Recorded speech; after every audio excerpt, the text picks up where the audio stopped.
конференция, которая привезет лучшие практики со всего мира. Ждем вас на конференции в Одессе в сентябре. Будьте здоровы!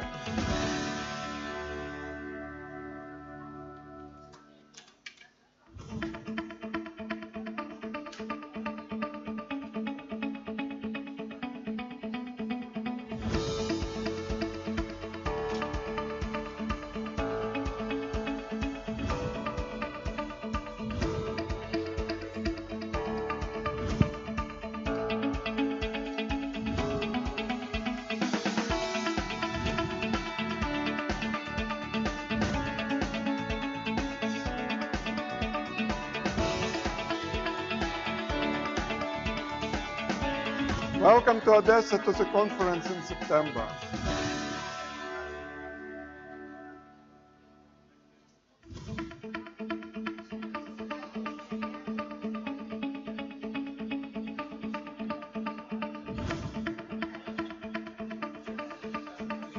Good morning. Just a quick announcement that if you can't understand me, it's because you don't have headphones.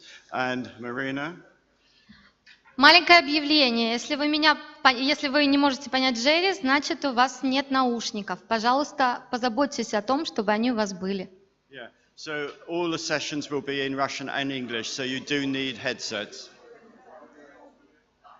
Все сессии будут на русском и на английском, поэтому вам надо получить наушники. Пожалуйста.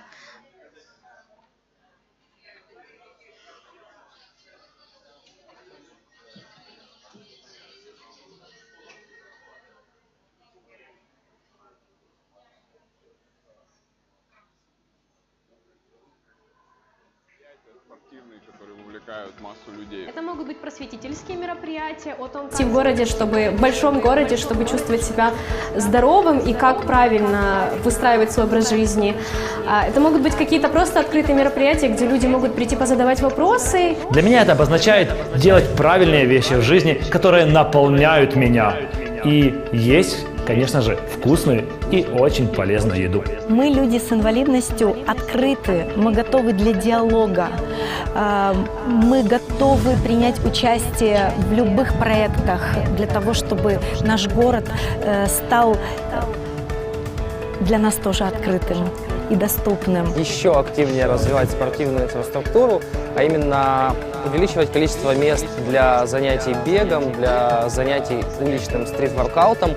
И думаю, что было бы неплохо развивать еще и велокультуру, а именно строительство велодорожек. Аз си мислих някакси, когато стане въпрос за здравословен начин на живот, колко е важно да имаш пространство, в което да духа и тялото ти да се чувстват уютно и комфортно. Проводить социальные бесплатные тренировки для всех желающих любого возраста. И, конечно же, мы за то, чтобы люди вели активный образ жизни. Субтахай, პირველ რიგში, იმიტომ რომ მთელი ეხლა რაღაც გარდამავალი პერიოდია, გადადის რაღაცა სამყარო გადადის ამ ელექტრო რაღაცა მართვა სისტემაზე და ძალიან რთულია, იმიტომ რომ რაღაც პიკია იმ საწვავის გამონაბოლ ქვის და რაღაც ამ საშინელებების, რომელიც ხელს გვიშლის. Самое главное, чтобы у нас в городе побольше уделяли внимание экологии. Здоровье начинается с правильного питания. Я думаю, что качественный стрит-фуд значительно бы улучшил здоровье наших граждан. Здоровые страны – это здоровые города. Ну а что такое здоровый город? Это не там, где много больниц, это там, где живут здоровые горожане. В городах все больше ресурсов. Как этим распорядиться? Именно на этот вопрос даст ответ конференция, которая привезет лучшие практики со всего мира. Ждем вас на конференции в Одессе в сентябре. Будьте здоровы!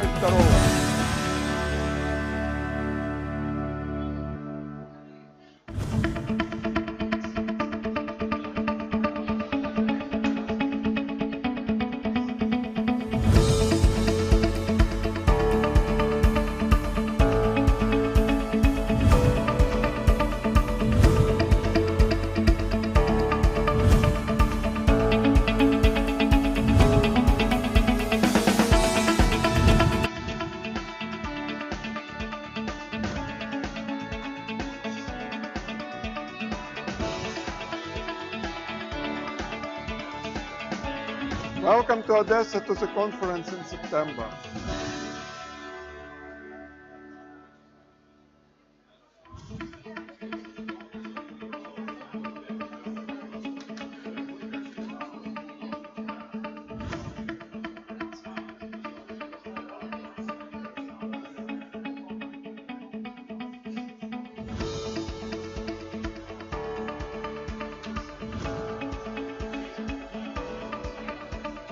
Нужно расширять сеть велодорожек, нужно людей все-таки пытаться пересадить с автомобилей на велосипеды. Больше каких-то мероприятий, где привлекать молодежь, привлекать детей. Защищать природу нашу, не мусорить, следить за чистотой и заниматься спортом. Развивать спорт. Делать бесплатные какие-то секции, чтобы каждый маленький ребенок уже начал заниматься любым спортом. Это такая должна быть социальная реклама, это должны быть какие-то бесплатные уроки. Это должны быть мероприятия спортивные, которые вовлекают массу людей. Это могут быть просветительские мероприятия о том, как себя вести в городе, в большом городе, чтобы чувствовать себя здоровым и как правильно выстраивать свой образ жизни. Это могут быть какие-то просто открытые мероприятия, где люди могут прийти позадавать вопросы. Для меня это обозначает делать правильные вещи в жизни, которые наполняют меня. И есть, конечно же, вкусную и очень полезную еду. Мы, люди с инвалидностью, открыты, мы готовы для диалога, мы готовы принять участие в любых проектах для того, чтобы наш город стал для нас тоже открытым и доступным. Еще активнее развивать спортивную инфраструктуру, а именно увеличивать количество мест для занятий бегом, для занятий уличным стрит-воркаутом. И думаю, что было бы неплохо развивать еще и велокультуру, а именно строительство велодорожек. Аз си мислих някакси, когато стане въпрос за здравословен начин на живот, колко е важно да имаш пространство, в което да духа и тялото ти да се чувстват уютно и комфортно. Проводить социальные бесплатные тренировки для всех желающих любого возраста. И, конечно же, мы за то, чтобы люди вели активный образ жизни. Субтахай, პირველ რიგში, იმიტომ რომ მთელი ეხლა რაღაც გარდამავალი პერიოდია, გადადის რაღაცა სამყარო გადადის ამ ელექტრო რაღაცა მართვაც სისტემაზე და ძალიან რთულია, იმიტომ რომ რაღაც პიკია იმ საწვავის გამონაბოლქვის და რაღაც ამ საშინელებების, რომელიც ხელს გვიშლის. Самое главное, чтобы у нас в городе побольше уделяли внимание экологии. Здоровье начинается с правильного питания. Я думаю, что качественный стрит-фуд значительно бы улучшил здоровье наших граждан. Здоровые страны – это здоровые города. Ну а что такое здоровый город? Это не там, где много больниц, это там, где живут здоровые горожане. В городах все больше ресурсов.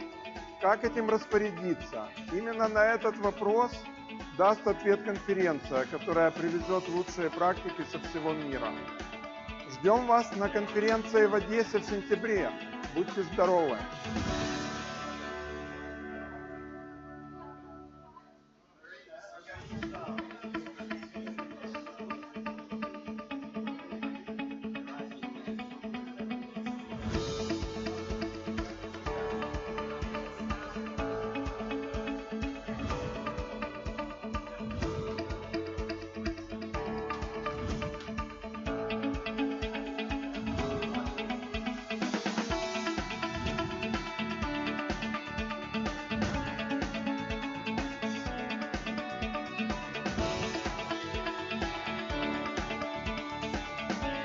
Welcome to Odessa to the conference in September.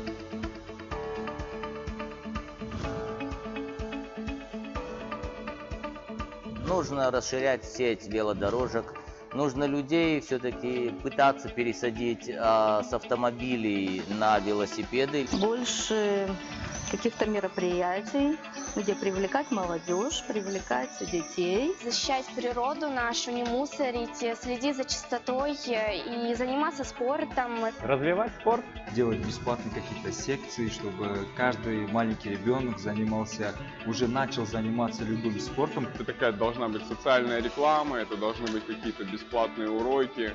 Это должны быть мероприятия спортивные, которые вовлекают массу людей. Это могут быть просветительские мероприятия о том, как себя вести в городе, в большом городе, чтобы чувствовать себя здоровым и как правильно выстраивать свой образ жизни. Это могут быть какие-то просто открытые мероприятия, где люди могут прийти позадавать вопросы. Для меня это обозначает делать правильные вещи в жизни, которые наполняют меня. И есть, конечно же, вкусную и очень полезную еду. Мы, люди с инвалидностью, открыты, мы готовы для диалога, мы готовы принять участие в любых проектах для того, чтобы наш город стал для нас тоже открытым и доступным. Еще активнее развивать спортивную инфраструктуру, а именно увеличивать количество мест для занятий бегом, для занятий уличным стрит-воркаутом. И думаю, что было бы неплохо развивать еще и велокультуру, а именно строительство велодорожек. Ами аз си мислих някакси, когато стане въпрос за здравословен начин на живот, колко е важно да имаш пространство, в което да духа и тялото ти да се чувстват уютно и комфортно. Проводить социальные бесплатные тренировки для всех желающих любого возраста. И, конечно же, мы за то, чтобы люди вели активный образ жизни. Субтахайл, პირველ რიგში, იმიტომ რომ მთელი ეხლა რაღაც გარდამავალი პერიოდია, გადადის რაღაცა სამყარო გადადის ამ ელექტრო რაღაცა მართვაც სისტემაზე და ძალიან რთულია, იმიტომ რომ რაღაც პიკია იმ საწვავის გამონაბოლ ქვის და რაღაც ამ საშინელებების, რომელიც ხელს გვიშლის. Самое главное, чтобы у нас в городе побольше уделяли внимание экологии. Здоровье начинается с правильного питания. Я думаю, что качественный стрит-фуд значительно бы улучшил здоровье наших граждан. Здоровые страны – это здоровые города.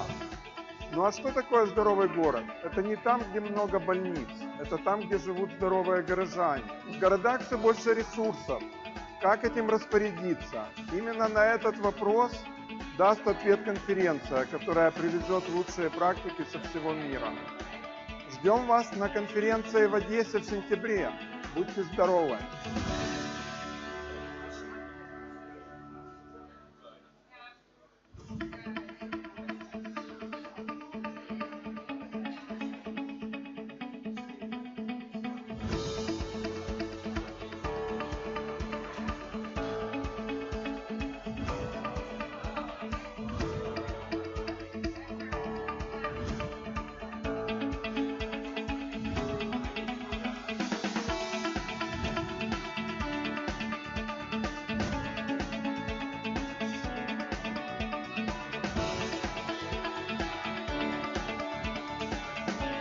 Welcome to Odessa to the conference in September.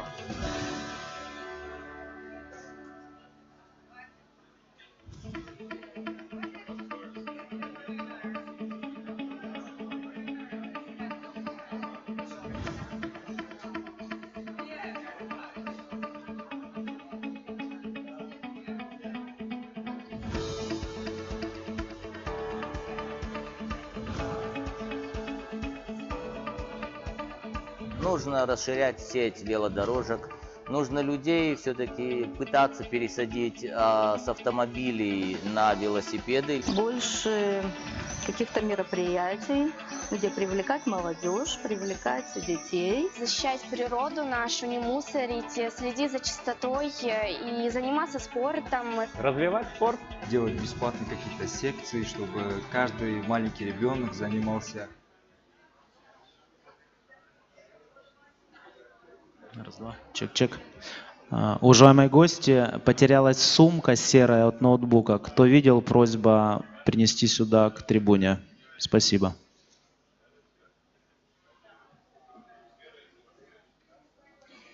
Thank you, everybody, and good morning. If you could please be seated. Yeah.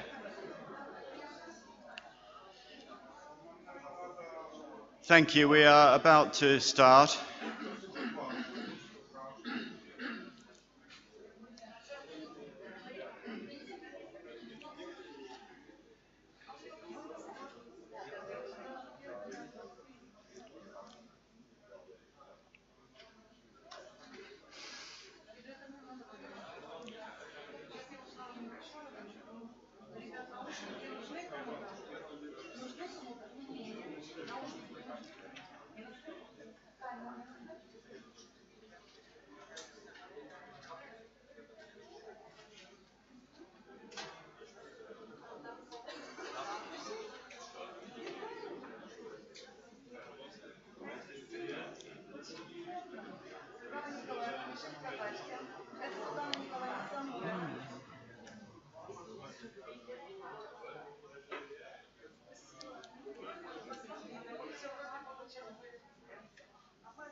Right, good morning everybody. It's my great pleasure to open the 2018 City Health Conference here in Odessa.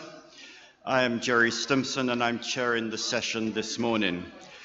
This is the 7th in the series of City Health Conferences, with the previous being held in London, in Glasgow, Amsterdam, Barcelona and in Basel. For the first time, we're holding the event in Central and Eastern Europe. Ukraine has been chosen deliberately for the event as a country facing many changes with regards to public health, and Odessa, not only for its cultural heritage and because it is such a beautiful city, but as a city in which many health initiatives are taking place. The City Health Conferences are designed to bring together people working in a wide range of sectors who are interested in the city, not only in terms of health problems, but also in terms of health solutions. More people live in cities than ever before, and it's often been cities that have come up with innovative responses to health issues, whether related to infectious diseases such as HIV, or issues relating to transport, to housing and diet, all those things which affect health. In the City Health Conferences, we encourage people to look beyond their special area of interest and look at how urban health issues and problems and health solutions interrelate. So it's not just about sexual health or diet or transport, it's how all these things link together. Choosing the conference title this year of Developing Healthy Responses in a Time of Change, we wanted to point out how cities respond to changing populations, changing economic and environmental pressures, and adapt to changing health behaviors. This City Health Conference is hosted by the Alliance for Public Health, the Youth Development Center, and Odessa Municipality, all here in Ukraine. It's also hosted by AIDS Foundation East-West International from the Netherlands and in association with Knowledge Action Change from the United Kingdom. During the 2 days we're together, you'll hear many great presentations delivered by excellent speakers from all over the world. And amongst our participants, we have policymakers, professionals, and academics. We have participants coming from Odessa's twin cities, Łódź in Poland and Liverpool in the United Kingdom. Every year we have 2 special events during the conference. One is the presentation of the Paolo Pertica Award, and we also have the Alison Chesney and Eddie Kalorian Memorial Lecture, which this year will be delivered by David Wilson from the World Bank. I would also like you, while you're here, to take advantage of visiting the special exhibition which has been put on by the City of Odessa. It's the City of Odessa public space, which is in front of the hotel, and where there is free HIV testing, diabetes testing, and hepatitis testing and also public lectures and information on healthy lifestyles. Finally, before I pass over to our next two guests, I'd like to remind all speakers and discussants that we have a very tight timetable, that the conference languages are Russian and English, and when you speak, please be kind to our interpreters who are at the back of every room and trying to speak slowly and clearly. There will be interpreters in all three of the conference rooms. And to all of you, if you wish to ask a question, please use a microphone, because otherwise the interpreters can't hear you, and also we don't capture your words on film.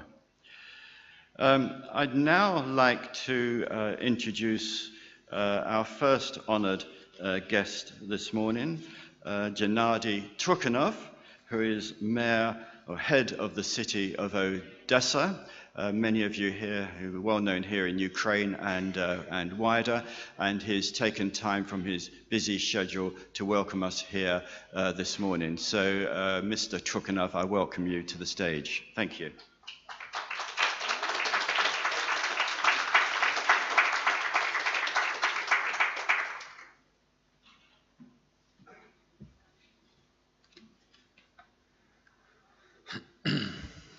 Добрый день, уважаемые дамы и господа.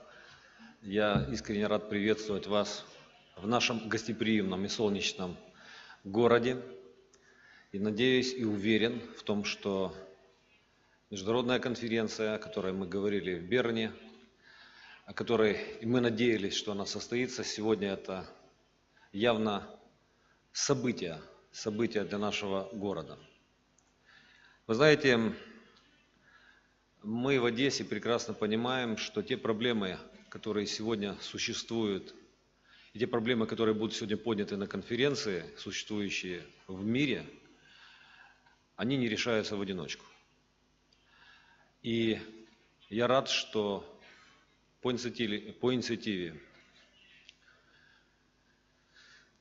наших партнеров мы присоединились к мировому сообществу в борьбе с теми вызовами, которые ставят перед нами сегодня те вирусы, с которыми мы должны бороться сообща. Только объединив усилия городов и стран, власти и гражданского общества, специалистов и ученых, мы сможем добиться результатов. Еще раз хочу сказать, что я рад, что Одесса сегодня присоединилась к глобальному движению. Мы сегодня стали членом большой глобальной семьи, которая противодействует и достаточно успешно противодействует этим вызовам. Наша поездка в Берн, визит, обмен опытом, лично для меня перевернула где-то много в моем сознании по решению данной проблематики. Мы увидели совершенно новый эффективный подход, который намеренно и уже приступили к внедрению в нашей стране, в нашем городе. К сожалению, наш город долгое время занимал лидирующие позиции по распространению ВИЧ, СПИДа, туберкулеза, в том числе и гепатитов. И для нас, как города, который ощущает на себе эту проблему, и поиск решения данной проблемы является приоритетным. Подписание Парижской декларации, подписание последнего меморандума с Альянсом общественного здоровья – это те документы, которые нам крайне были необходимы. Но самое главное, с чего мы начали, мы стараемся с вашей помощью поменять сознание и отношения, поменять те традиционные методы противодействия на те, которые сегодня успешно реализуются в Европе. Так вот, я сказал о визите в Берн. И в составе большой делегации от Одессы мы были удивлены, где-то даже шокированы, когда увидели центр, где наркозависящие люди приходят и могут в безопасных условиях при помощи медиков принять то, что они принимают, но сделать это безопасно. И отношение как к людям, которые приобрели определенное заболевание. И им нужно помочь, а не карать. И скажу откровенно, в Украине, в Одессе, это мое личное субъективное мнение, не готово еще общество к восприятию, к такому восприятию. Поэтому первое, что мы начали после возвращения из Берна, кропотливую работу с депутатским корпусом Одесского муниципалитета, с комиссией по здравоохранению, с нашими подразделениями и с нашим департаментом здравоохранения проводить работу. Не скажу, чтобы она шла гладко, но мы приняли программу, соответствующую городскую программу по противодействию туберкулезу, СПИДу, распространению всех вирусов, о которых мы с вами сегодня говорим. Не с первого раза, но сегодня эта программа есть и действует в Одессе. На сессии, которая состоится совсем скоро, мы будем дальше усовершенствовать эту программу. Я уверен, что и мы сегодня ведем большую работу и с правоохранительными органами. Потому что в сознании многих наших правоохранителей, а они также являются частью, тем подразделением, которое будет нам помогать, также в их сознании есть несостыковка определенная. Потому что всю жизнь, на протяжении многих десятилетий, наркомания рассматривалась как преступление. И наркозависящие люди как преступники, а не как люди, которые нуждаются в помощи, в лечении. Мне очень понравилась встреча в муниципалитете Женевы с отделом здравоохранения. И очень ярко было сказано, почему мы не реагируем на тех людей, которые употребляют алкоголь. Мы считаем алкогольную зависимость болезнью. Почему те, кто сегодня, это факты, живут и ежедневно принимают антидепрессанты, а это тоже зависимость. И много было сказано слов, которые очень убедительно прозвучали. Так вот, смена философии, смена вообще отношения – это основная сегодня задача для Украины, но я буду говорить о нашем городе и для Одессы. И мы идем с вашей помощью. Я очень благодарен организаторам сегодняшней конференции, тем, кто посвятил свою жизнь противостоянию этой страшной беде человечества. Вы знаете, мы в городе строим дороги, облагораживаем наш город, ремонтируем фасады. И люди все это видят. Видят, как разрушаются фасады, видят, как приходят в не совсем хорошее состояние нашей дороги, быт. Это все очень видно. Но скрытый враг, который разъедает нас и забирает жизни многих молодых людей, и не только молодых людей. Об этом мало говорят и это не видят. Так вот мы говорим о том, что мы можем много благоустраивать наш город, но дожиться, не дай Бог, до того, что по этому городу некому будет ходить. И строить дома будет не для кого. Нам необходимо будет строить лечебные учреждения только.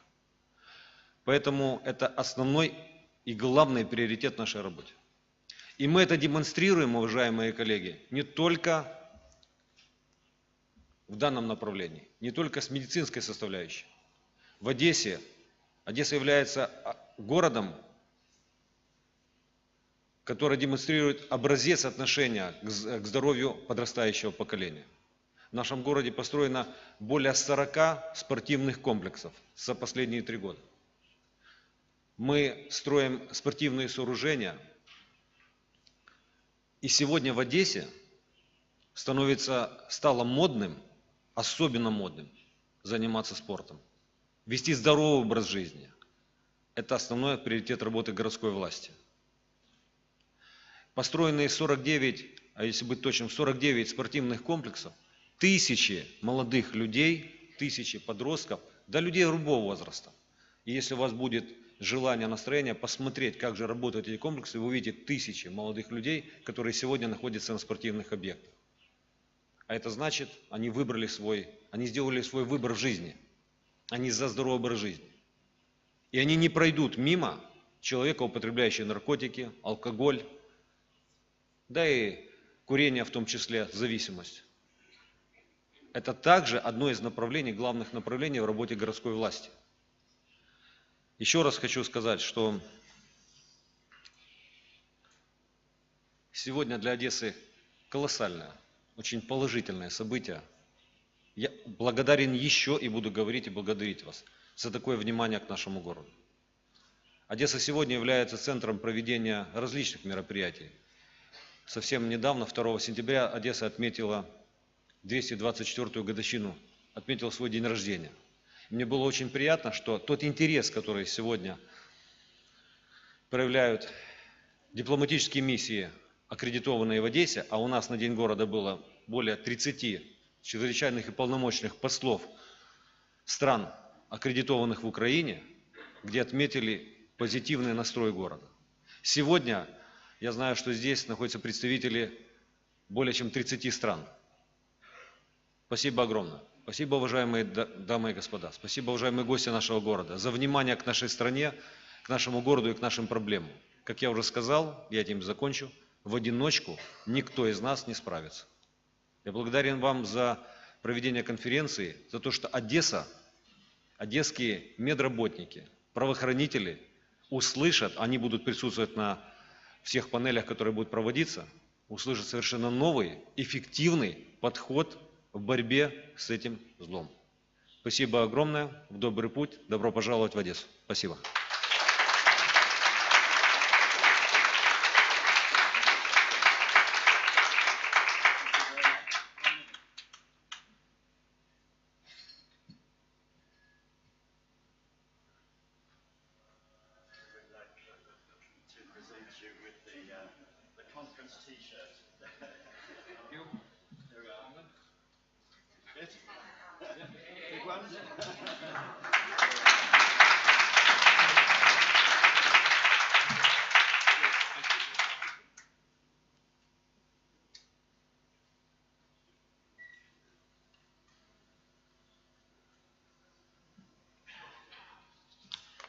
Thank you very much, Mr. Trukhanov, for that excellent welcome and to hear about all the important things that are happening here in Odessa. The second welcome this morning, I'd like to introduce Andrei Klепиков, who is known to many of you, I'm sure, as a leader in public health and in civil society with over 20 years of work in HIV and TB and broader health and human rights areas. Andrei is Executive Director of the Alliance for Public Health, which is one of the largest HIV and TB focused NGOs in Ukraine and Eastern Europe. He is also an elected member of the developing country NGO delegation to the Global Fund board since April 2019. So let me welcome Andrei.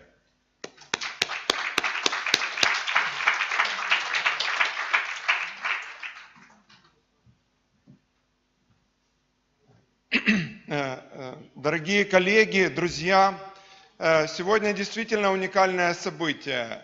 Конференция City Health Conference, которая проходила во многих европейских городах, впервые пришла в наш регион, более широкий регион Восточной Европы и Центральной Азии.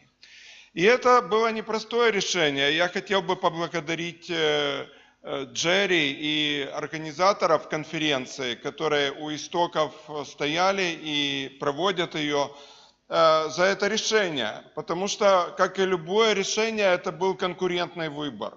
И Одесса получила это право проведения конференции в конкурентной борьбе. Поэтому это тоже важно для всех нас, что за эти 2 дня мы больше, чем когда-либо, сфокусируемся и на проблемах нашего региона. Впервые эта конференция двуязычная, что дало возможность тоже поучаствовать тем, кому есть что сказать, но кто не говорит на английском языке.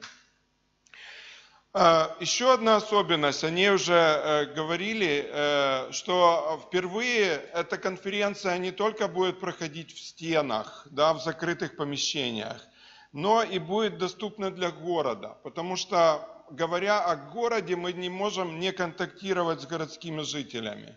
Будет работать площадка, партнерская зона, где в интерактивном формате можно будет и протестироваться, и узнать какие-то решения, и найти пути для себя. Что касается концепции здоровья в городе, здоровые города – это не те города, где много больниц. Это не те города, где завалены склады лекарствами. Это города, где живут здоровые люди. Это города, в которых заботятся о людях. И очень важно, чтобы эта конференция дала нам тоже какие-то инсайты, подсказки, что можно поменять, чтобы это произошло. Это важно для всех нас в нашей стране, Украине.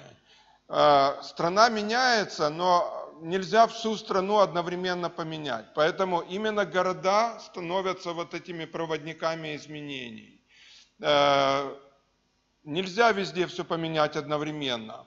А на самом деле в городах ситуация сложнее. Недаром и в мире проблема урбанистики, и в Украине становятся более актуальными. Посмотрите, села, да? Сколько бомжей в селах? Их нету. Сколько переселенцев приезжает в какие-то глухие деревеньки? Да практически никто. Вот такая динамика, да, сложное население. Получается, что притоком идет в города. Поэтому городам приходится решать больше проблем. И эта конференция как раз и позволит обменяться международным опытом. И нам есть чем поделиться, и мы действительно заинтересованы узнать, да, 30 стран, это колоссальный потенциал, обменяться опытом, что может применимо быть у нас из зарубежного опыта и чем мы можем поделиться. Нам тоже есть что сказать. Спасибо. Спасибо.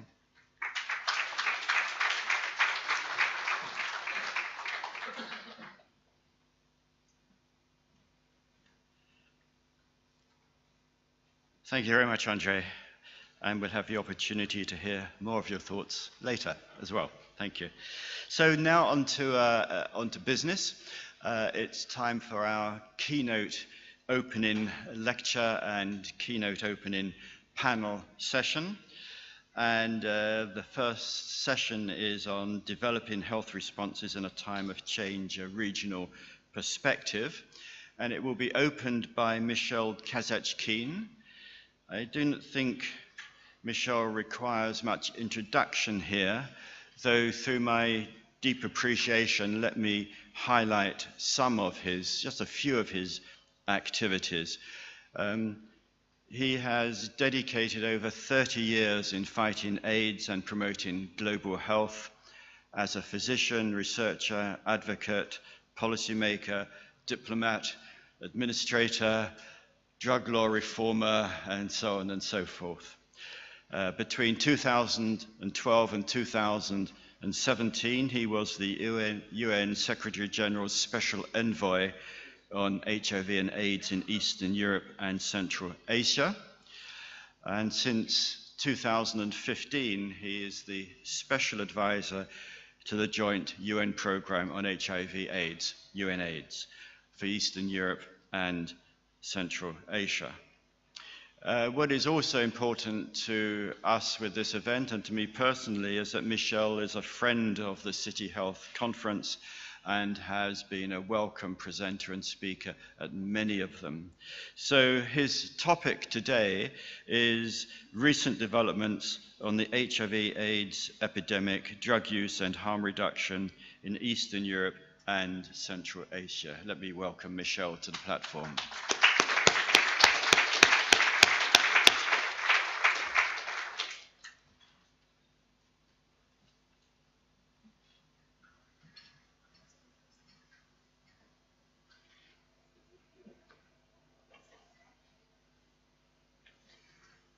Thank you very much, Jerry.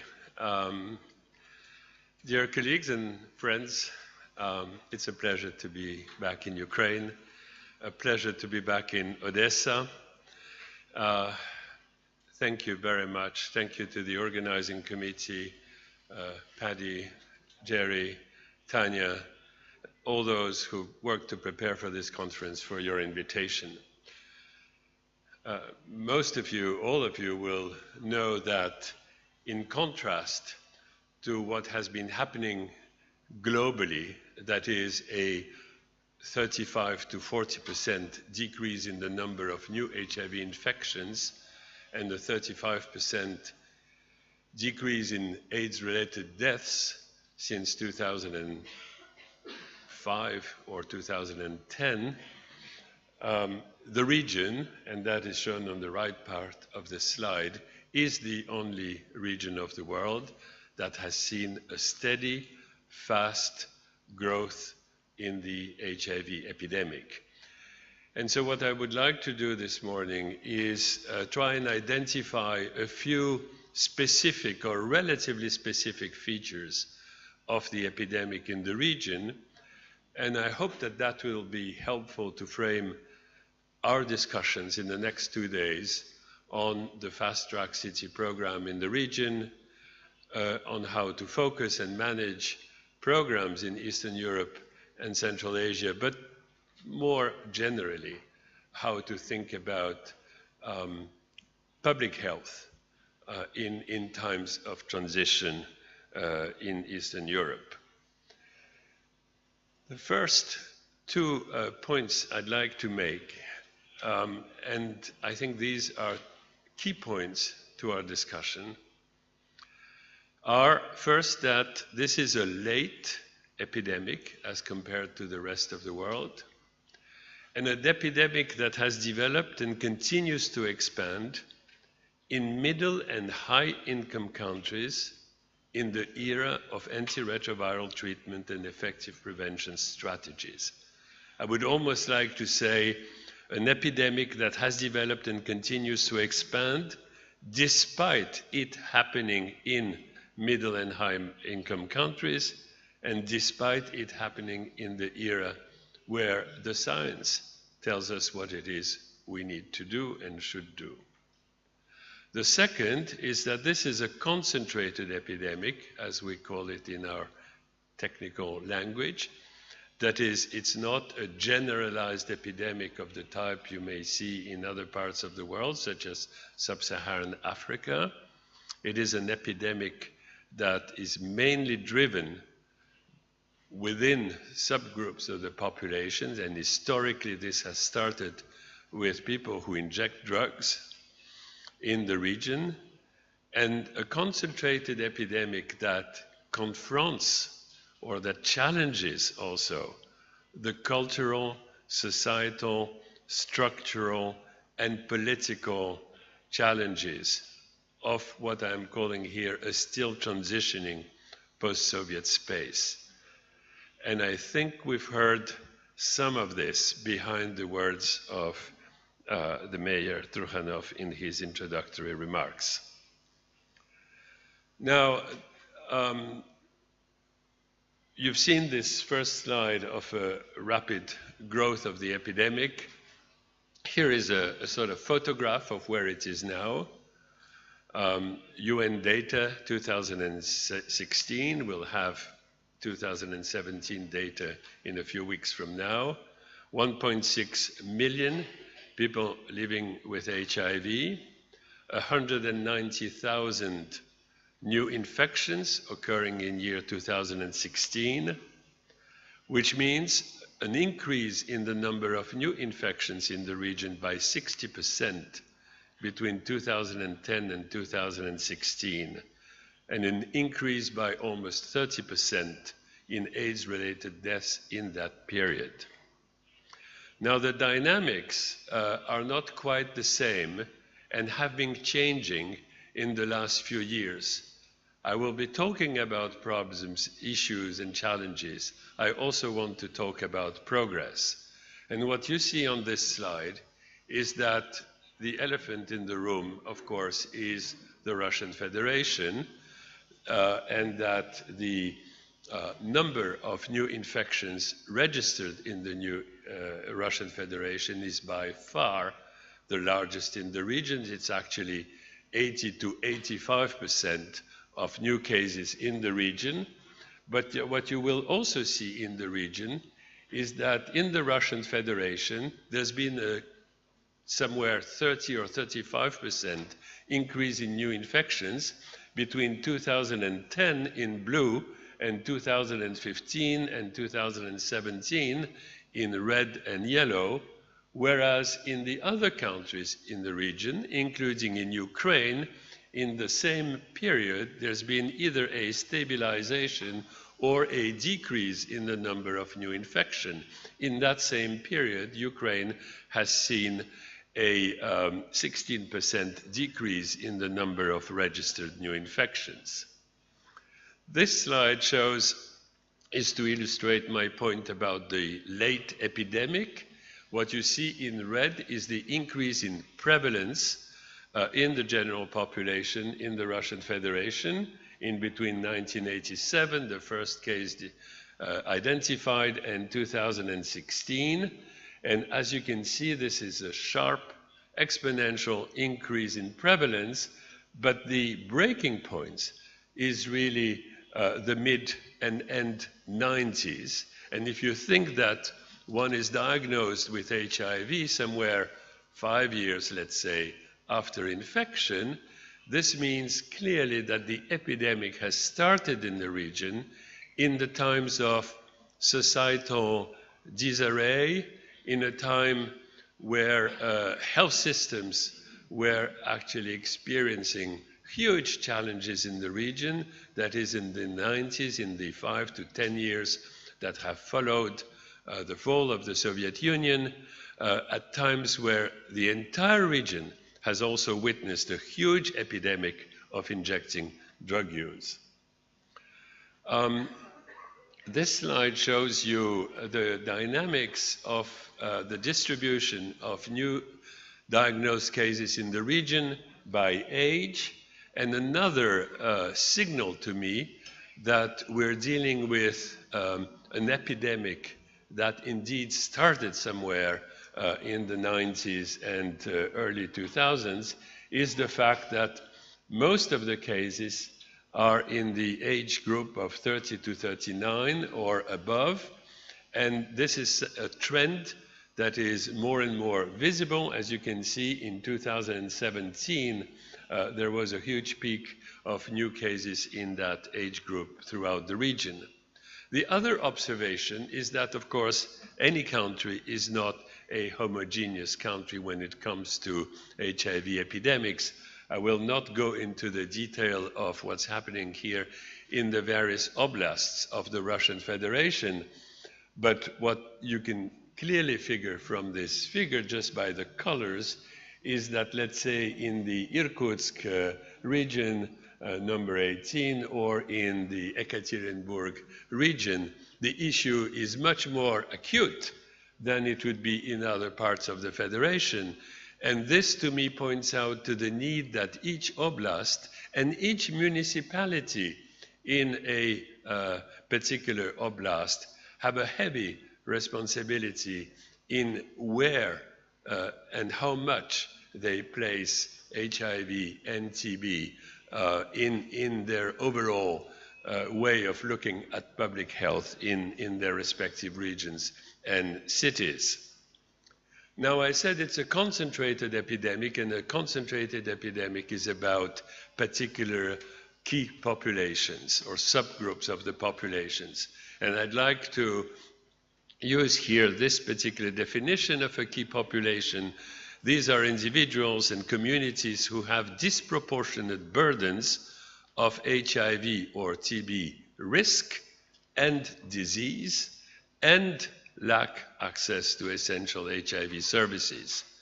And across the world, this is gay men, bisexual men, and men having sex with men who have a 28 times higher risk of acquiring HIV than the general population, sex workers of all genders, people who inject drugs of all genders, transgender women, prisoners and detainees, and sometimes detainees are forgotten, HIV uninfected partners in discordant relationship, that is, a relationship when one partner is positive, the other is negative, and adolescents from all of these communities.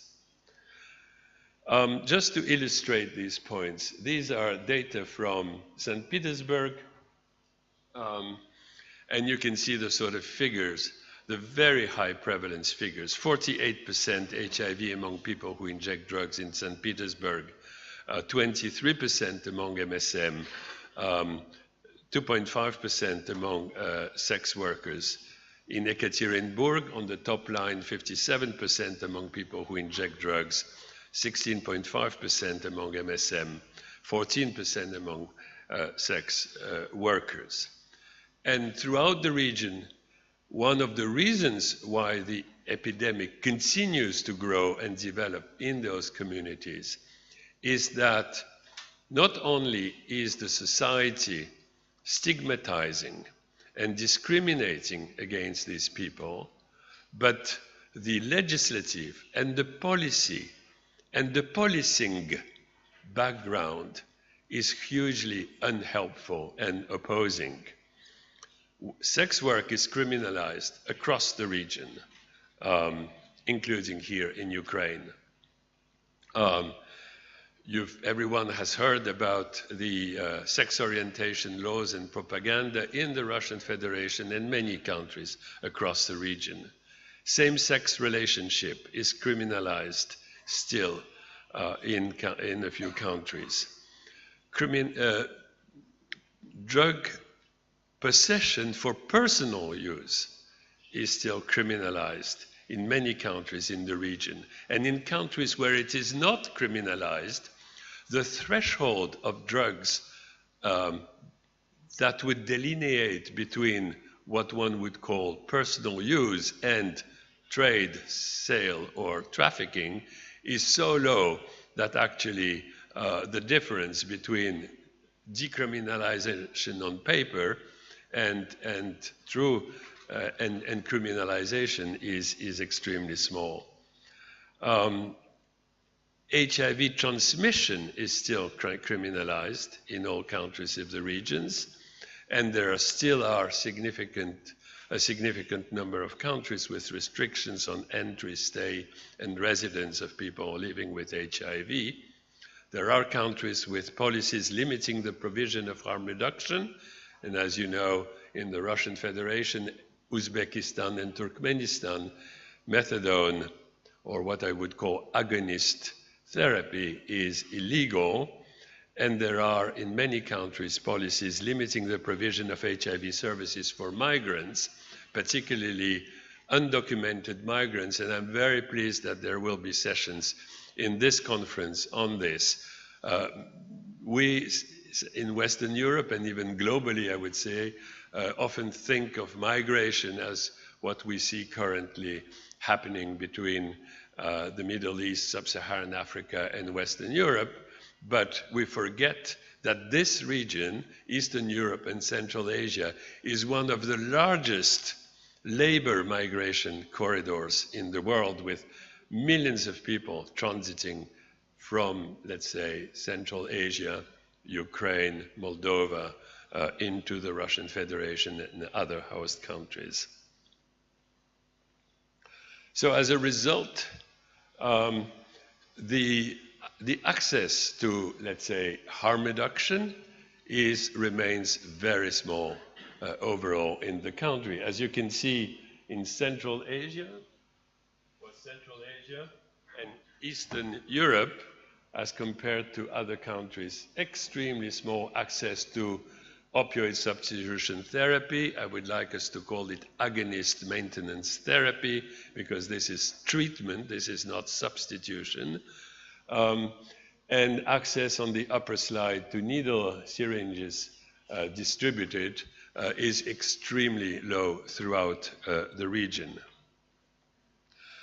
As a result, also, access to services for men having sex with men is extremely low. Here is a cascade showing that at the end, it's somewhere only 3% or below 5% of MSM who access treatment and benefit from treatment with undetectable viral loads in the blood. This is a study in Moscow. The second set of sort of specific features of the epidemic is that the epidemic in Eastern Europe is occurring in a region where health systems have traditionally been very sectorial, very vertical, with very little integration, a country where care is often very specialized. The TB system wouldn't talk to the HIV or SPID centers, and primary care is not talking to secondary or tertiary care. Also where physicians and healthcare personnel were not prepared to actually be dealing with the key populations that I have been mentioning. It's a region where the diagnosis is most often at late stages of infection, where testing strategies continue to be broad and not focusing on the key populations where most of the reservoir of undiagnosed infections are. It's a region where globally access to antiretroviral treatment remains very low, 28% of the people in need accessing treatment, where prevention programs are usually underfunded, of insufficient scale and insufficient focus on key populations. And as I said earlier, harm reduction continues to be available to only a small fraction of people who inject drugs.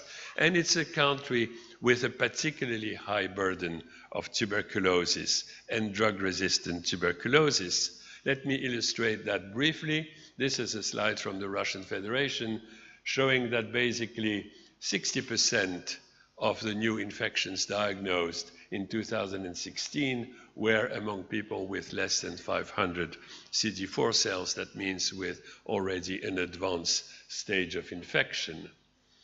This is a slide showing the Ukrainian so-called cascade of treatment, and you can see that the estimate in Ukraine is that 45% of people who are infected with HIV do not know their HIV status, that only 40% of people in care access to antiretroviral treatment, and at the end of the cascade, it's 23% of the estimated global number of people living with HIV in the country that have undetectable viral loads. And the figure is very similar across the region. To be fair, these are older slides than the one of Ukraine, and Russia has particularly progressed in the last 2 years with large increases in the number of people accessing to care. This is a region where 1 out of 8 new TB cases occurs in someone who is HIV infected. And what you see in the right is the rapid increase of HIV-TB co-infections throughout the region. This is a region that is a high burden region for MDR-TB. So whenever you think of TB, you should think of multi-drug resistant tuberculosis. You can see Ukraine, 25% of new cases of TB are multi-drug resistant TB. And when it comes to people who come for retreatment of TB, it is 60% of new cases. And you can see how these figures throughout the region contrast to the very right with the global figure of 4 and 21 across the world. Talking about TB, one of the factors that is clearly contributing to the dissemination of TB in the region is incarceration. I'm taking this slide from work from Fred Oltis and colleagues in Ukraine that have shown that incarceration contributes to 6% of all cases of TB in Ukraine and 75% of TB cases among people using drugs because of the vicious circle of criminalization, incarceration, and then the high transmission of TB and those people then re-entering the community. And the same issues, I will not have time to go into the detail, are true for hepatitis B and C. 1 in 50 people in the region live with hepatitis C, and this is, when it comes to people who inject drugs, somewhere between 40 and 90% of people using drugs in the region being infected with hepatitis C. The third set of features is that the TB and AIDS responses remain underfunded, and that the challenges for the civil society organizations to work hand in hand with the public system, for the civil society organizations to be like an extended arm of the public health system, these challenges, although dealt with, although things change and move and progress, are still very high and particularly acute in times of transition in terms of funding from international to domestic funding. This slide shows you in orange and yet red throughout the years the underfunded, how the region is underfunding the AIDS response as compared to where it should be. The target is the upper right orange dot. That's the estimated need in the region. And on the same slide, you see the mortality throughout the region and the incidence rate throughout the region.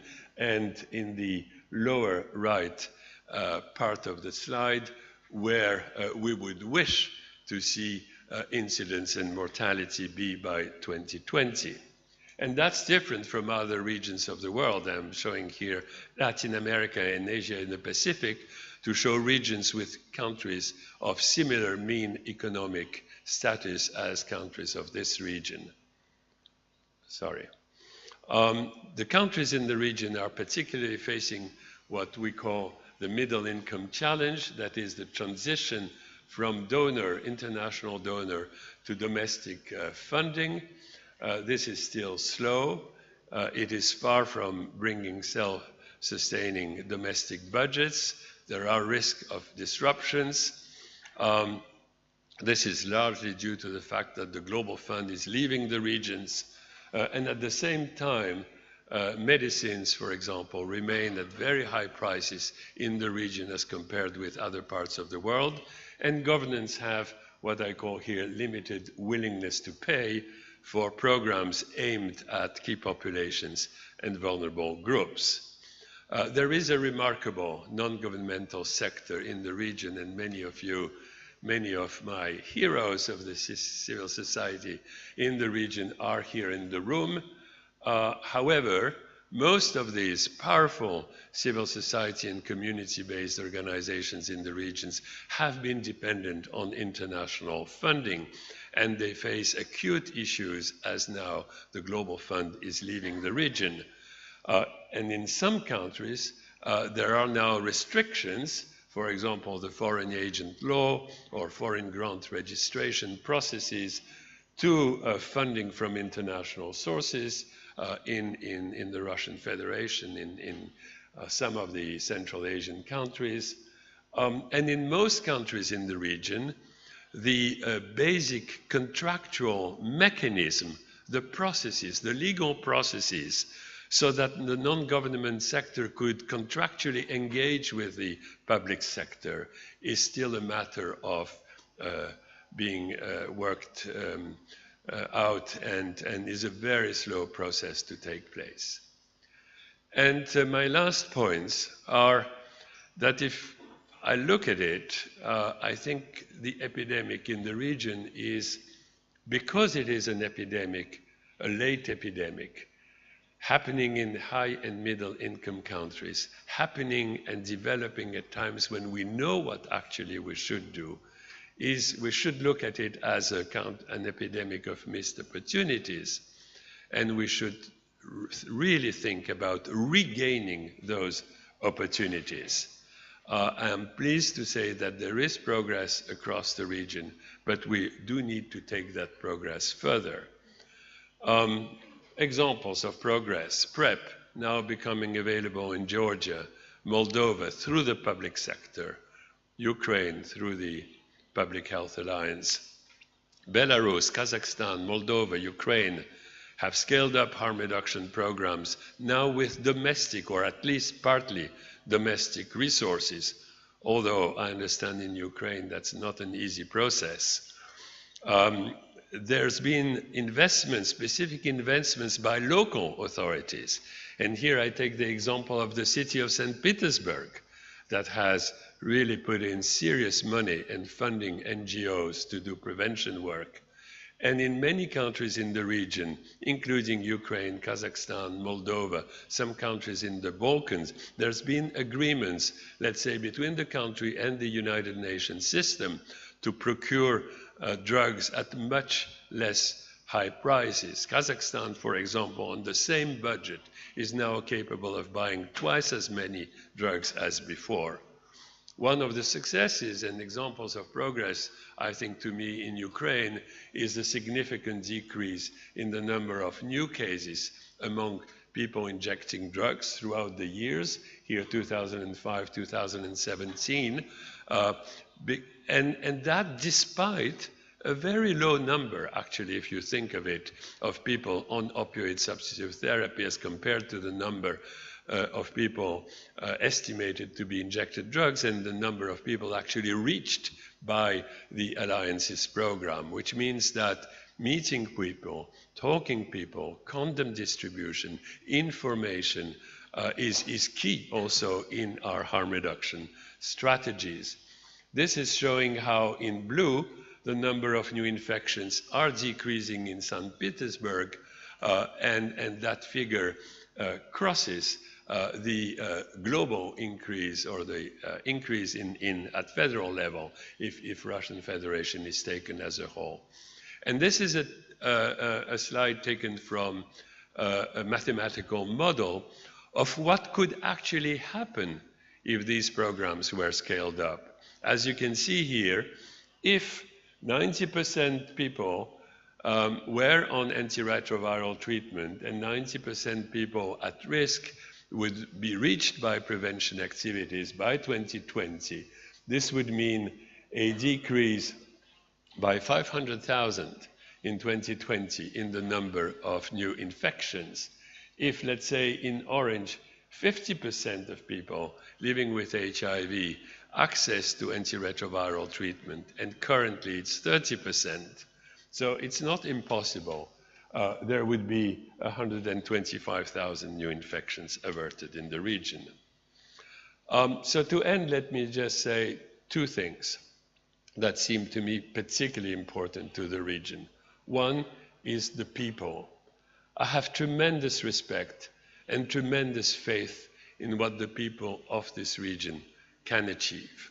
I've met just shining personalities and people and communities across the region. Here is a picture of an NGO working in harm reduction and needle exchange programs with people who inject drugs in Donetsk under hugely difficult environment. And here is a young woman I met in St. Petersburg who started a program where she takes back non-utilized medicines from people who are changing regimens, or unfortunately from people who die, and then stocks this pharmacy and sends it by mail, by surface mail, to people who would call her because there is a disruption in their treatment where they live. And the second is that health is very much political in the bad sense of the term and in the good sense of the term.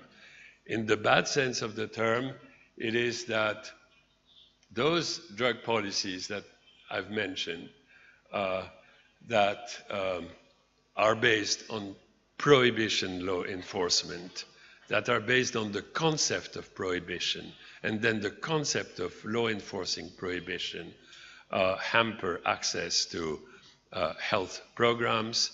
Methadone remains illegal in the Russian Federations. There continues to be high rates of incarceration for minor drug offenses across the region. 55% of the people in jail in the Russian Federation are there for minor drug offenses.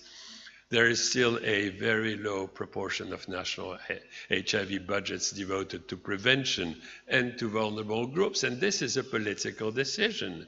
Anti-LGBT legislation continues to be proposed or introduced across the region. And of course, the fact that a country takes the decision to discontinue a life-saving treatment like methadone in Crimea and then in the separatist areas of southeast Ukraine is a key political decision. And what I'm seeing more globally is that global health is more and more challenged by political issues. It's more and more a political discussion in New York at the United Nations when it comes to global health agendas. Across the world, and not only in this region, do we see the clash, what I call here the clash of norms and ideologies, that is, decisions based on ideology, perception, feelings, rather than on what the science tells us to say.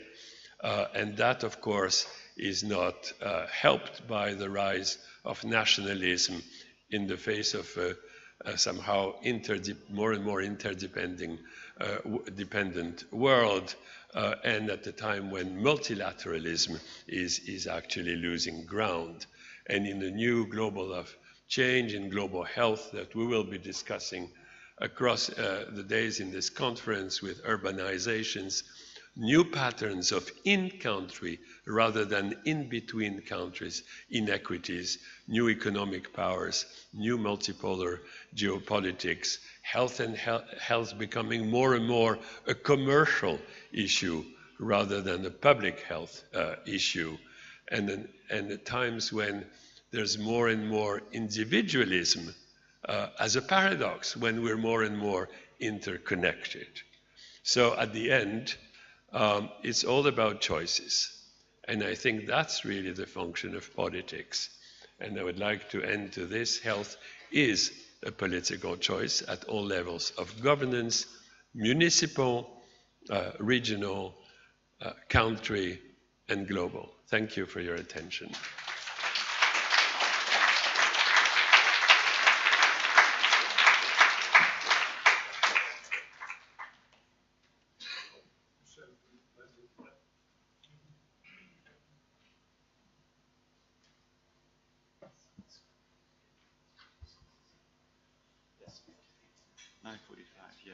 Okay, thank you very much, Michel. Missed opportunities, lots to be done, lots that can be done. We're running a little bit late, so we're going to end this session at 10:45, so we still have half an hour. The next bit of this, we've got 4 responses to what Michel has said, and I'll ask the respondents to keep their comments fairly brief, so that we still have time for questions and observations from the audience. So the first person I'd like to invite up is Alexei Kirichenko, who is Deputy of the Supreme Council of Ukraine, a member of the Parliamentarian Platform to fight TB. Would you like to make your first comments here and then sit down afterwards?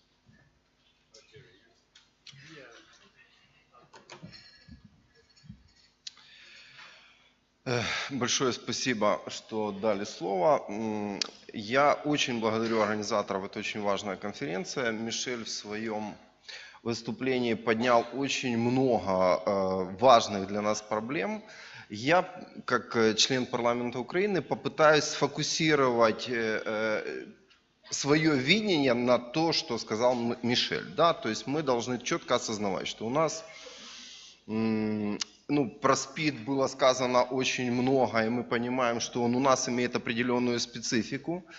В том числе мы понимаем, что у нас крайне большое количество заражений происходит все-таки через инъекционный путь. Мы понимаем, что, к примеру, если говорить про практически аналогичную территорию, это Калифорния, в которых там единичные случаи заражения через инъекцию, у нас их крайне много. Также мы должны говорить о том, что у нас около 20 тысяч вновь заболевших пациентов туберкулезом ежегодно, и практически четверть из них имеют мультирезистентную форму туберкулеза, которая в значительной степени зависит от нашей системы лечения туберкулеза. И мы имеем ответы на то, как с этим бороться. Мы четко понимаем, что у нас достаточно высокий уровень заболеваемости вирусным гепатитом Б и С, и мы понимаем, что эти данные разные, но порядка плюс 5000 в год у нас вновь заболевших людей с вирусными гепатитами, и, к сожалению, в том числе путь передачи практически аналогичный с вирусом СПИДа. Вот что, я считаю, мы уже сделали, и то, чем нам стоит, по крайней мере, углубиться в это. То есть я считаю, что проведенная в Украине реформа децентрализации, при которой мы переформатировали районы, и самое важное, что мы передали значительную часть средств в регионы, с моей точки зрения, это заинтересовывать политиков, принимать решения на их уровне и бороться, чтобы именно в их окружении были более прогрессивные методики лечения и борьбы с инфекционными заболеваниями. Это то, про что говорил Мишель, что у нас была крайне вертикализированная структура управления. Да? Следующий путь, который уже прошла Украина, и мы имеем возможность наблюдать, это то, что у нас было изменено законодательство, мы выделили часть денег в бюджет структуры, которая может заплатить деньги каждому нашему участковому врачу за то, что он лечит своих пациентов. С моей точки зрения, во-первых, это со временем должно привлечь большее количество грамотных специалистов в нашу первичку. Во-вторых, все-таки это дает нам возможность заплатить за каждый пролеченный случай туберкулеза на амбулаторном уровне. Я считаю, что это крайне важно, потому что наша система именно поэтому имеет очень много мультирезистентных туберкулезов, которые мы не можем лечить, которые мы, к сожалению, не имеем возможности лечить на первичке, а это даст нам такую возможность. Что еще из важного, то есть я считаю, что и у нас уже есть примеры, когда на уровне областном или региональном, вот как в Одессе, мы организовали предприятия, центры Public Health. Эти центры Public Health уже провели тендеры, и среди претендентов неправительственных организаций отобрали те организации, которые будут заниматься пилотированием и лечением осложненных случаев туберкулеза и в том числе СПИД-ассоциированного туберкулеза у неблагонадежных жителей этого региона, которые есть вероятность того, что они или не будут до конца принимать терапию, или могут не придерживаться графика. Я знаю такой пример в Сумской области. Это предприятие, которое было образовано на базе Сумской держадминистрации. При этом они провели тендер, уже выделили деньги. Очень интересно то, что в тендере участвовало в том числе украинское подразделение Красного Креста, и, к сожалению, оно не выиграло этот тендер. То есть это оказалась другая организация, которая, на данный момент мы имеем уже определенный опыт работы. Я скорее скажу, что он успешный, но то есть это интересная формула. То есть мы понимая столь глобальное значение проблемы туберкулеза в парламенте, я заявляю о том, что мы участники туберкулезного кокуса, да, то есть у нас порядка 45 членов парламента Украины являются участниками этого кокуса, практически все члены Комитета с питань охороны здоровья участники этого кокуса. Мы поддержали ту концепцию, которая была предложена по ликвидации туберкулеза. Я наверняка уверен, что в ближайшее время мы увидим и поддержим финансовую составляющую в виде программы по лечению туберкулеза. И я думаю, что все-таки мы будем иметь какие-то коллективные шаги для того, чтобы бороться с этой инфекцией.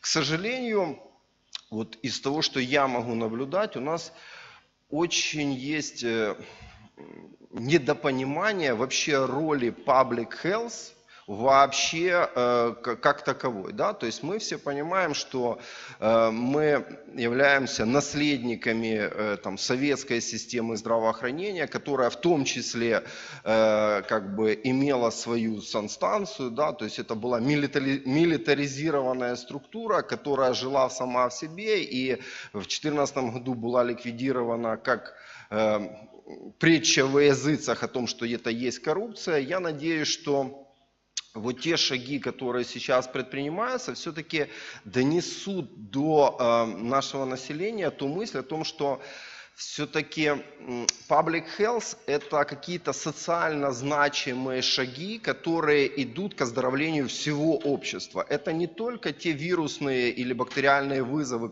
про которые в том числе говорилось, это в том числе здоровое питание, это в том числе световозвращающие жилетки на наших велосипедистах, которые ездят по неосвещенным улицам. Я считаю, что постепенно мы сможем вырастить ту когорту, такое слово, чиновников, да, которые будут осознавать опасности и осознавать шаги, которые можно предпринять, имея муниципальные или государственные бюджеты. Спасибо.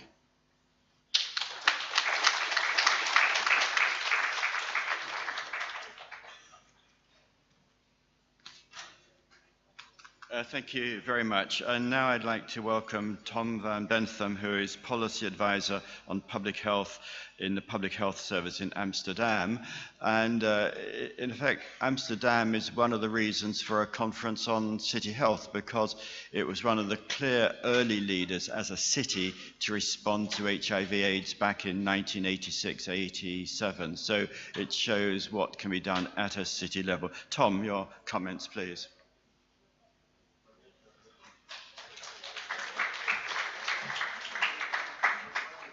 Thank you very much for this opportunity. As you've already mentioned, I'd like to point out, after the story of the development in Central and Eastern Europe and in the Asia region, I'd like to stress the importance and the power of the city, because you can do it. We've done it from the 80s in Amsterdam. We have started working together with the police force, with the people who inject drugs. These days, we no longer have HIV transmission among people who inject drugs, among sex workers, among a few of the key populations. And we started that despite of national regulations at that time. We started to experiment. We started to work in a different way, try to reach out to those people who needed us. So from a public health point of view, I would especially like to stress that, try to take some risks, try to help those people who need it, and try to do it either with or with the help of the system, or try to change the system while working together with those groups that are most vulnerable. So that is actually my short message, because I was asked to keep it short. So, but you can do it as a city. Don't wait for other people to change the system. Try to change the system yourself, because at a local level, you are the system and you are the one in power to change what's happening in your city. So please do so. Thank you.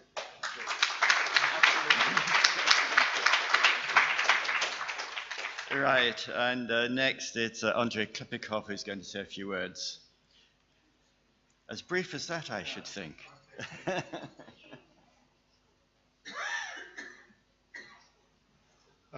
Спасибо Мишель, за презентацию, за обсуждение коллег. С моей стороны несколько таких коротких комментариев. Первое – это transition, переход. Действительно, для нашего региона это вопрос критичный. Будут ли выделены финансирование из государственных, из местных бюджетов или нет? Есть примеры стран, где международное финансирование закончилось, не было своевременно выделено городское финансирование и страновое, и эпидемия, и ВИЧ, и туберкулеза пошли вверх. Это страны такие, как Румыния или Болгария, это ряд стран Балканского региона. Мы не хотим повторения такой ситуации, поэтому вопрос принятия городских программ, выделения финансирования является критически важным. И я, кстати, рад, что город, в котором мы находимся, Одесса, принял программу, в котором предусмотрено финансирование и неправительственных организаций, работающих как в сфере ВИЧ, так и туберкулеза. Второе наблюдение уже из примера, который Алексей дал, по парламентской платформе. На самом деле Алексей скромно представил это, но это уникальное объединение. 47 народных депутатов сформировали парламентскую платформу по туберкулезу. Это больше, чем членов комитета по здравоохранению. Это более представительное даже по масштабам и по репрезентации объединения, которое меньше, чем за год работы успела поднять тему туберкулеза с абсолютно маргинальной на один из приоритетных и действительно на повестке дня ряд ключевых документов и программа, и, соответственно, выделение финансирования в бюджете, которые будут рассматриваться уже, так скажем, в подготовленном парламенте Верховной Рады.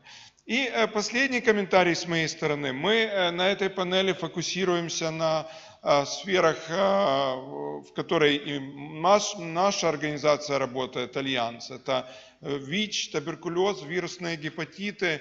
Но на самом деле эта конференция дает более широкие перспективы. И я тоже призываю всех воспользоваться этой возможностью, посмотреть шире, потому что часто у нас стандартные ответы. Диабет, извините, на это денег нет, этим не занимаемся, сердечно-сосудистые заболевания, это ваша проблема, мы этим не занимаемся, донорских денег нет. Сейчас, особенно когда идет передача этих программ на госфинансирование, это как раз возможность посмотреть более интегрированно и найти возможность адресовать более широкий круг вопросов, исходя из перспективы пациента. Не программы, не заболевания, а именно человека. Если у человека есть такие потребности, decision-makерам, людям, принимающим решения, надо найти возможность, как их адресовать. Спасибо.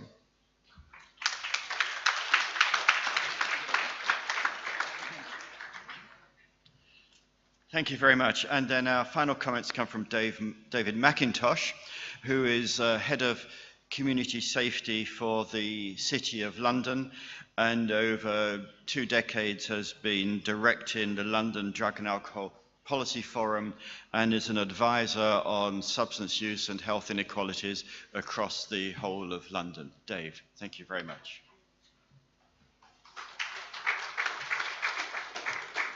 Thank you. I think one of the things that really leapt out at me was Michel's point. We can get very complacent, I think, sometimes.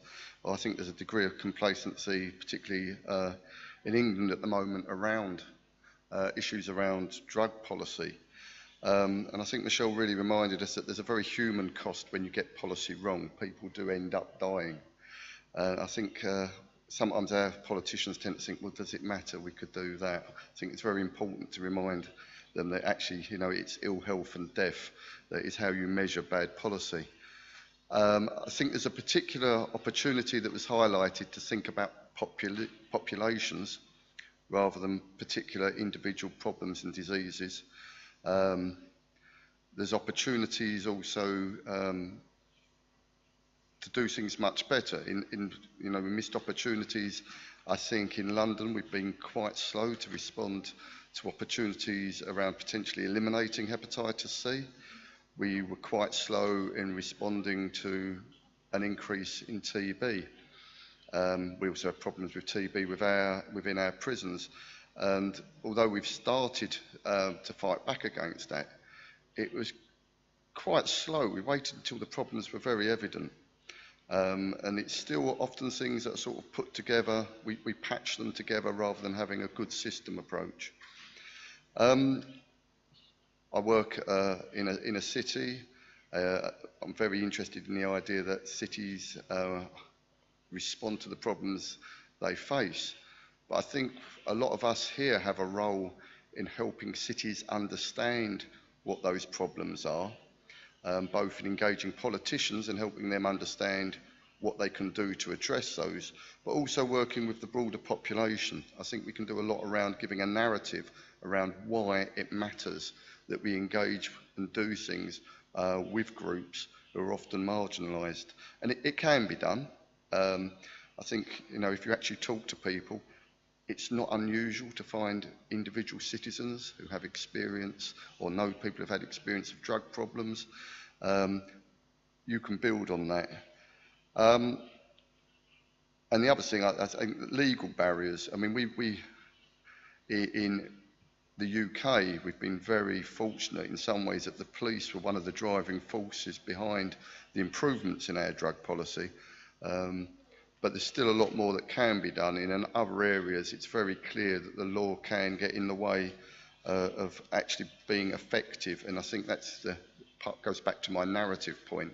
It's about being pragmatic and effective and helping drive that message. And I think that helps engage both the populations and the politicians, and that helps supply the money, which does come down to being essential in a lot of this. But there was a lot there to think upon. Thank you.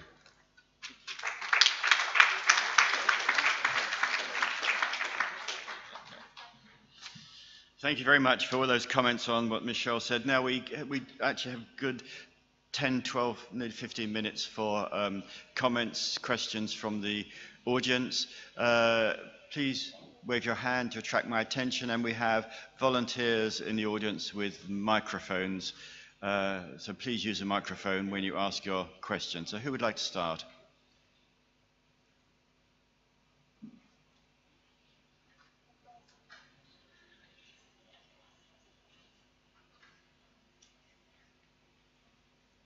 Sorry, we've wowed them with your expertise. Tom, Michel. I would like actually to ask Tom to elaborate a bit on your short comment, and maybe David to come in as well. The question is, when you engaged with law enforcement at the city level, was that easier and possible because it was at the city level, and was that despite the fact that such a dialogue wouldn't or couldn't happen at the country or national level? And could you give a little more practical details? In Amsterdam, I've met with some of the police force that works with LGBT communities, some of the police force that works with people who inject drugs. Could you just illustrate that a little more? I can try. What happened when we had, in Amsterdam, we had the big heroin epidemic in the late 80s, and the police force was trying to, you know, penalize, put them in jail, and get rid of the problem like that. They started out like that. The police noticed, as well as we did from the public health department, that that wasn't working. And believe it or not, the Dutch are practical people. So also the police force was thinking, okay, we can do this forever, but that won't help the people that are addicted. So we started a conversation with the police, and that happened at a local level because we had a regional police force. Our police force is now organized nationally. Back then it was regional. And our mayor was also the boss of the police force. So through the mayor, we had a very easy line with the police force. And actually they also came to us discussing, okay, what can we do about the people with addiction to drugs?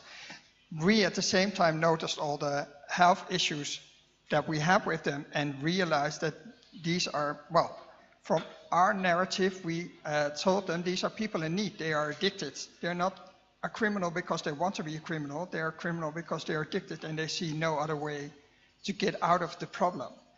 So we started to treat the people instead of criminalize them. And what we see now is, well, what I ended with, in the end, we managed to stop the heroin epidemic altogether. We're always having a sharp look at what's happening elsewhere in the world, but right now there's a small group of people that still use heroin. It's only 120 people in Amsterdam that we treat, and we have a larger methadone program that is also slowly deteriorating. So we are also closing all the safe use rooms for people who inject drugs because they're no longer needed. So you can see and yes, it's been an investment over time, but you can see that it helps, and our epidemic is almost gone right now. Of course, there can always be a new epidemic on the rise, so we keep a sharp lookout, and we do that together with the police force. The same is true for, we have within the police force a pink police force unit. They call it themselves. And that's especially aimed at problems that might arise around LGBTIQ and some other letters I always forget. But they have a special segment within the police force, so when you are confronted with that kind of related violence, they know and they specialize on how to help you and how to make sure that you can put in the right claims or whatever you need to do with the police force. So the police force won't look at you saying, oh, you're just another civilian having a complaint. No, it's coming from a special corner. We have a special unit for that, so please talk to them so they can help you as best as they can. Thank you. Answer? Yeah? Dave. I think the situation in England was quite similar. I mean, I think by the mid-1990s, a lot of police officers were basically advocating for drug treatment because they were fed up with seeing the same people being arrested time and time again, adding to their crime figures and filling up their custody suites. I mean, I can remember police officers complaining to me that, you know, they were seeing the same people in the cells week, month, year after year. And, you know, it clearly wasn't something that the police were going to be able to respond to on their own. And the police were very supportive of, you know, increasing drug treatment provision in the UK. It's not to say things are always perfect. It can be quite difficult for law enforcement sometimes. I don't think we have any police force in England that has naltrexone readily available yet in their custody suites. There's a lot of talk about it, but we haven't actually moved there yet. In terms of, but the police do see the value of engaging with health providers and actually within the culture of policing. And when they have their annual performance reviews and they're looking for promotion, being able to demonstrate partnership working is quite an important asset to them. So they are quite happy and keen often to engage with health, but there are limits on what they can do. LGBT matters, I think the Metropolitan Police have put quite a lot of resource into that, and they're very keen to reduce problems in clubs where they arise, rather than just see if they can, you know, close clubs down or deal with things like that. So the police are an important partner, they're an engaged partner, but it's not always easy for them to get involved, perhaps as much as they'd like to. At the end of the day, they're answerable to government ministers, and government ministers are sometimes reluctant to be seen as being too soft. Thank you. A question from the middle there. Can you hear me? Is it on? Yes, it appears to be on. So I'm David Vlahov, I'm from the United States. As you're talking about the police, one additional point was the concern some police had that as they were stopping drug users, they were afraid of getting stuck by an infected needle. And so that became part of the conversation with the police in terms of this becoming an important issue for them. So seeing drug users, but also threat to self. One of the questions I have is, how does one go beyond the police to think about how you change the mindset of people, how you change their sense of expectations, and to build the civic engagement that's needed in order for harm reduction to become more widespread and for HIV and TB treatments to become more available? Good. I think I'd ask Alexei and Andrei to comment on that, because there's a key role here for, I mean, the people who do harm reduction are people who are using drugs, having sex, and so on and so forth. There's a clear role for civil society in these responses, and that, as Michel pointed out, has been a difficulty within the region. So, Andrei, would you like to comment first, or Alexei? Знаете, для меня это достаточно очень сложный вопрос, потому что наша милиция скорее имеет тут недостаточно прогрессивную методику, и основные заградительные моменты, в том числе и по поводу легализации, повышения криминализированной дозы, ограничения этих моментов у нас идут, к сожалению, из полицейской среды.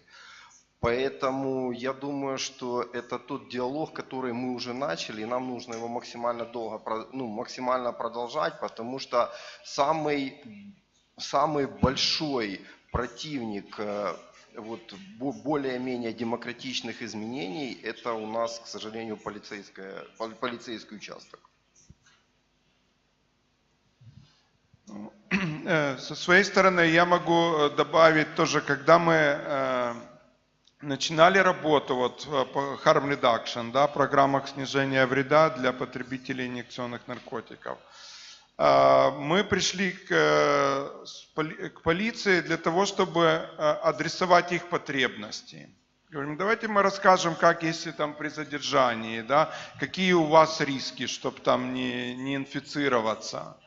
И вот так, как бы исходя из их интересов, даже интересов безопасности, установили диалог и постепенно как бы вышли на уровень уже и такого взаимопонимания, и как бы в чем-то даже и поддержки. Потому что действительно у нас законодательство достаточно репрессивное в Украине. И любой человек, даже с использованным шприцем, может быть задержан, потому что вот те остатки наркотика, которые в шприце, уже позволяют полиции задерживать. Но этого не делается, слава Богу, потому что есть вот эта вот степень разумности, понимания, что если человек несет грязные шприцы, конечно же, ему надо помочь, чтобы он пришел в неправительственную организацию, там сдал их и поменял. Если его пугать, то он их будет оставлять там, где он укололся. В подъездах, там, на детских площадках, еще где-то. Поэтому вот важно, что через такие простые, понятные вещи удается выходить на диалог. Ну, конечно, срабатывает и человеческий фактор. Где-то это получается, а где-то нет. Спасибо.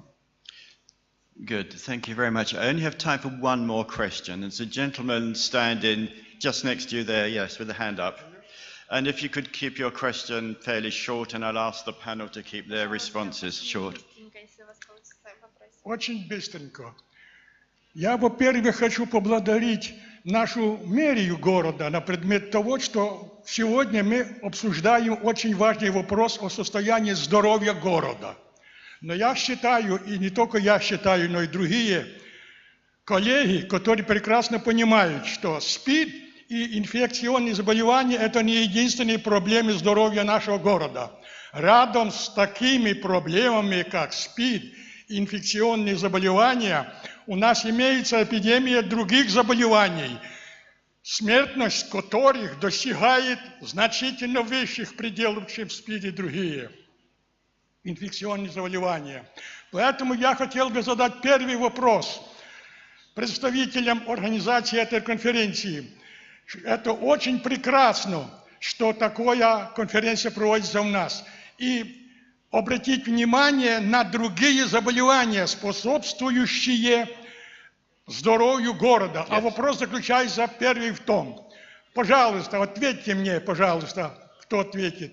Что важнее для здоровья человека, здоровья общества, здоровья государства, чем здоровье человека в частности? Поэтому скажите мне, пожалуйста, государство и общественные структуры, организации имеют на это право? И как относится руководство к общественным организациям, которые занимаются именно сохранением здоровья города? Я прекрасно понимаю и прекрасно знаю положение ситуации в городе, что у них есть ряд проблем, но они, общественные организации, могут оказать значительную помощь государственным властям в этом направлении. Что важнее, болезни или профилактика? Пожалуйста, первый вопрос, второй вопрос. No, that's your only question. I'm sorry, because we are running over time, and I'm very sorry I'll have to interrupt you there. You raise so many important questions there, and I'm not going to ask the panel to respond, because I think I'll respond on behalf of the conference, because quite clearly there are a huge range of health issues that we need to discuss. And we have to put AIDS and HIV in the context of all the other health issues in the city. And I hope you'll find during the conference that there is attention to those other issues.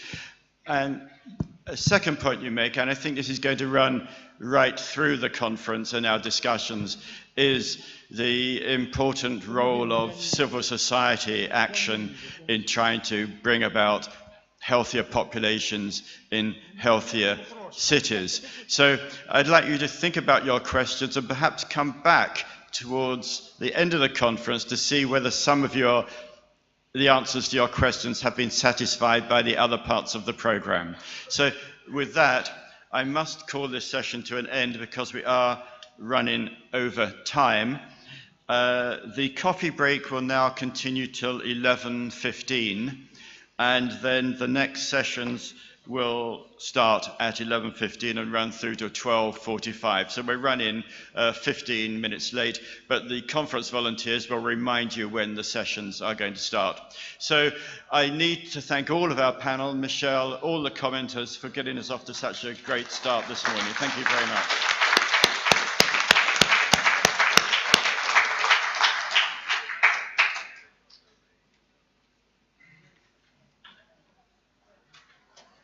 Right.